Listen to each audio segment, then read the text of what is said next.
People I know call me Mr. Clean.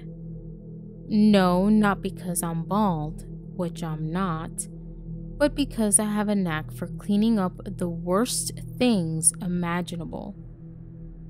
Who do I mean by people? Let's just say I get hired by clients who aren't exactly upstanding. When these people make messes, I am usually the first person they get in touch with to clean them up. I am not proud of what I do. The way I justify what I do is that the people I clean up are just as bad, if not worse, than those who hire me. Usually, anyway.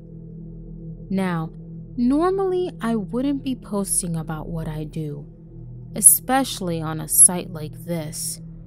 But given what I experienced during my last job, I feel it is necessary for me to do so.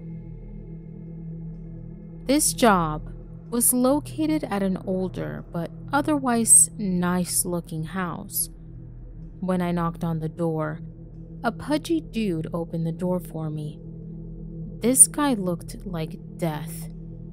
His skin was incredibly pale, not to mention he hadn't slept in days judging from the bags under his eyes. As a matter of fact, the rest of the people in the house looked to be in similar condition to the guy who opened the door for me.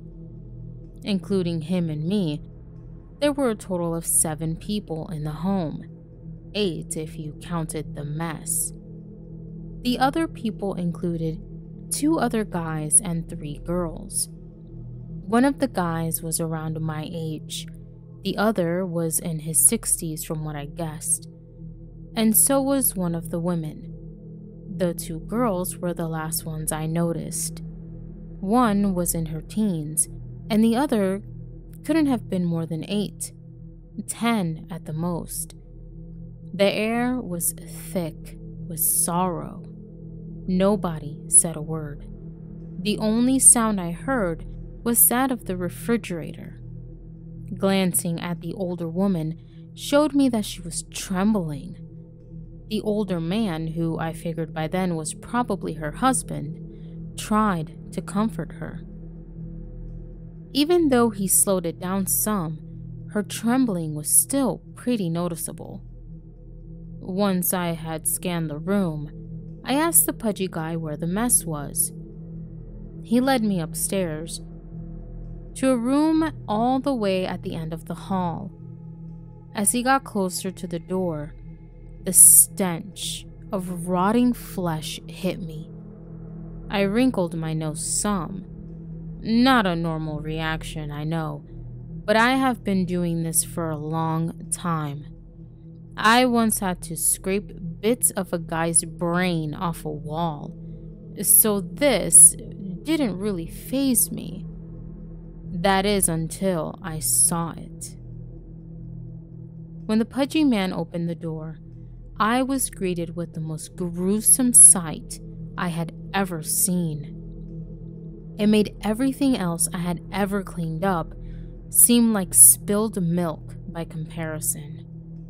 The first thing my eyes were drawn to was the bed. Laying in it was the corpse of a 20-something-year-old woman that was tied to the bed. Her stomach had been ripped open, making her guts and other organs spill out. The next thing I noticed were 2 headless men. The floor beneath them and the wall behind them were covered in an insane amount of blood. When I looked closer, I saw bits of flesh among the blood. I also observed something about the headless men I hadn't before. Originally, I thought they were wearing black business suits of some kind, except that they didn't have any ties.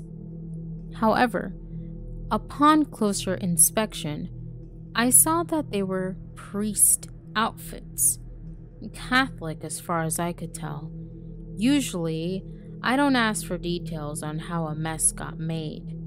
My clients don't talk to me beyond a few words, and I don't talk to him. This allows me to focus entirely on my task at hand. But this was so extreme compared to what I had seen in the past. I had to at least try and get an explanation for it. The pudgy guy had been standing in the doorway as I looked around the room. I turned to him, then asked, "The fuck happened here?" "You don't want to know," was his only reply before he walked away, leaving me alone with the bodies. Something you should know about me. I have severe OCD. I have to do things at a certain time, have a certain number of items, and my house has to be spotless. While it is a pain to live with, it has helped me tremendously with my job. I know the chemicals and tools to get out just about anything. No matter what the material I have to get said things out of, it is. I'm not gonna get into specifics, because I don't feel like it. Anyway, I got straight to work. I always make sure to have the items I need handy. Better to be prepared when someone contacts me, rather than be ill-prepared. It didn't take me long to wrap up the headless priest's bodies. Cleaning up the floor and wall was a different story, however. Even though it was tedious, the blood and chunks of flesh eventually started to come out. After using a lot of elbow grease, I was able to clean everything up. That is, except for the bed with the women tied to it. I knew that this would be a challenge for 2 reasons. 1, because some blood had gotten behind the bed, meaning I would have to move it. And 2, because the blood had no doubt seeped into the mattress. Unless there happened to be a mattress cover on it, which there wasn't, I happened to carry a pocket knife on me, just in case I need to cut through something. That tends to occur a lot in my job, including the one I am writing about. I would have started cutting away the binds from the girl's body if it weren't for the movement I noticed, or at least I thought I did. I could have sworn I saw the head move ever so slightly. This made me take a step back. My heart began to race when a perfectly logical explanation crossed my mind. A draft. Yeah, that's it. One must have caused it to move. Satisfied with that explanation, I continued to work. I started to cut away the binds, but then I heard the unmistakable sound of someone moaning. I jumped back, nearly dropping my knife. Once again, my attention was on the corpse, and of course it was doing nothing. The possibility that I was finally going insane from all the horrible things I had seen was not lost on me. Still, going crazy or not, I had a job to do. I finished cutting through the first bind, then quickly cut through the rest of them. With the body freed, I could begin cleaning. It started like my other jobs. I began wrapping up the corpse. That was when it grabbed me. Its icy hands closed around one of my wrists, like iron vices. I didn't even fully process what was happening before my fight or flight instinct kicked in. But no matter how much I struggled, I couldn't get free. The dead woman's head turned to me, then smiled. Blood coated her teeth as she spoke. They failed. They failed. It laughed. They thought they could get rid of me, but they lacked the power to do so. The pain in my wrist was excruciating. I was on the verge of passing out. When I remembered my knife, I pulled it out, then stabbed it into her hand. She let out a cry of pain, then threw me across the room. I felt the wind get knocked out of me as my back hit the wall. The woman's corpse got up as I slumped to the floor. She floated towards me. "Thanks for cutting me loose," she said. I don't believe it. How did this happen? "This girl made a deal with me. Those priests tried exorcising, but well, you already know how that went." Are you a demon? "I guess you could call me that. Before I go downstairs, let me give you my name.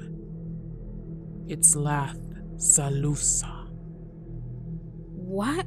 Why would you give me your... Wait, why are you going downstairs? "Oh, I just want to repay the people who hired the priests, who attempted to get rid of me." No, I said, trying to get up. But she placed a foot on my chest, keeping me down.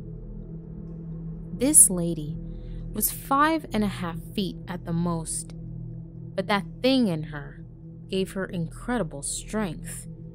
She could have crushed my heart if she felt like it. "Remember, if you want to make a deal with me, just say my name," she told me.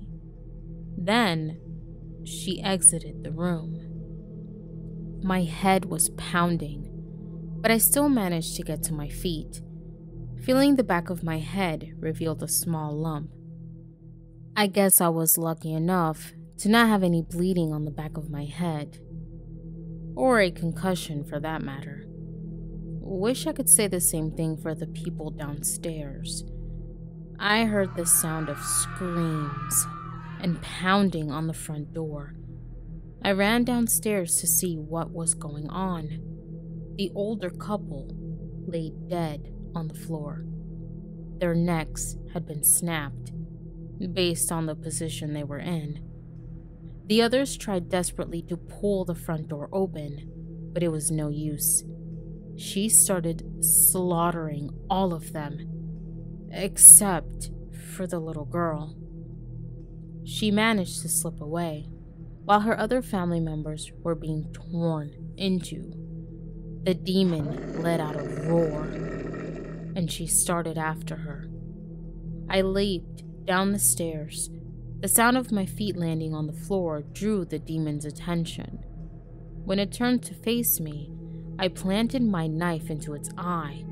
It grabbed me, then threw me across the living room. This time, I hit the TV, breaking it. The demon continued its pursuit of the girl. However, I soon heard a yell of pure rage. "She's gone," I heard the demon scream. "You made me lose her." It yelled, coming back into the room. By that time, I had managed to get back to my feet. Over the possessed girl's shoulder, I could see that the back door was open. Guess you just weren't fast enough, I said, mocking the demon. It glared at me, then smiled. "Lucky for you, I don't have enough strength to dispose of you, but I can do the next best thing." Before I could clarify what the demon meant, it pulled my knife from its eye, then tossed it to me, handle first. I caught it. Confused, I was about to ask why it did this, but it was no longer there. The corpse it had inhabited collapsed to the floor. Almost as if in response to that, the front door burst open. 6 police officers came in with their guns drawn. I was speechless. I just dropped my weapon. Then they detained me. Apparently, the girl had gone to her neighbors and told them that her family was being hurt. Of course, they mistook me for the culprit, even though the little girl was adamant I wasn't. They didn't listen. They told her she was just confused from all the stress and that there was no way her big sister could have killed anyone when she was dead. They thought I was the one who killed her sister, as well as the 2 priests. This all happened a month ago. My trial is tomorrow. It didn't take them long to build a case against me, as you can imagine. I know for sure I'll be found guilty when I go to court. I thought about fleeing the country, but that would basically be conveying to them that I know I'm guilty. And besides, I don't have the money to get very far anyway.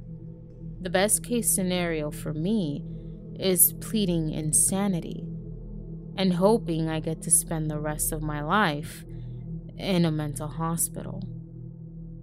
So I guess this is it for me. Actually, that demon said to say its name if I ever wanted to make a deal. I wonder if that offer is still on the table.